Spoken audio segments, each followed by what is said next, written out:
Hi, ഈന്തപ്പഴം നാരങ്ങാച്ചാറിന്റെ കാര്യം പറഞ്ഞപ്പോൾ ഞാൻ ഓവറാക്കും അത്. പക്ഷെ ഈന്തപ്പഴം നാരങ്ങാച്ചാർ കൊണ്ടുപോയവർക്കെല്ലാം ഭയങ്കര ഇഷ്ടമായോണ്ട് പിന്നെ കൊണ്ടുപോകുന്നോണ്ട് ഞാൻ അടുത്ത ട്രിപ്പ് ഈന്തപ്പഴം നാരങ്ങാച്ചാർ ഉണ്ടാക്കും കേട്ടോ. അതാ നാരങ്ങ ഇട്ടിട്ടുണ്ടേ. എന്റെ ക്യാമറമാൻ ഇപ്പോഴാ വന്നത്, ബിസിയൊക്കെ കഴിഞ്ഞിട്ട്.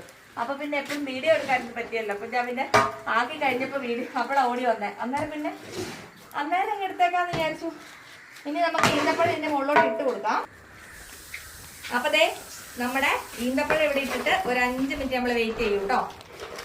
എന്നിട്ട് വേണം നമുക്കിത് മിക്സ് ചെയ്ത് തുടങ്ങാം. അപ്പൊ ബാക്കി നമ്മുടെ ശർക്കരയും കൂടി ഇട്ടിട്ടുണ്ട് കേട്ടോ. കുറച്ച് ശർക്കരയും കൂടി ഇട്ടു.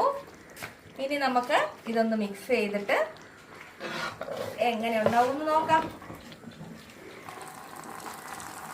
ഇപ്പൊ തന്നെ ഇവിടെ വരുത്തിയിട്ട് സ്മെല്ല് കയറുന്നത് എനിക്ക് ഇവിടെ നിൽക്കത്തില്ല പറയാറ്.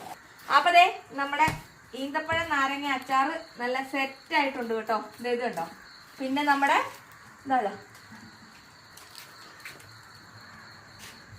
നല്ല സെറ്റായി വന്നിട്ടുണ്ട് നമ്മുടെ ഈന്തപ്പഴം നാരങ്ങ.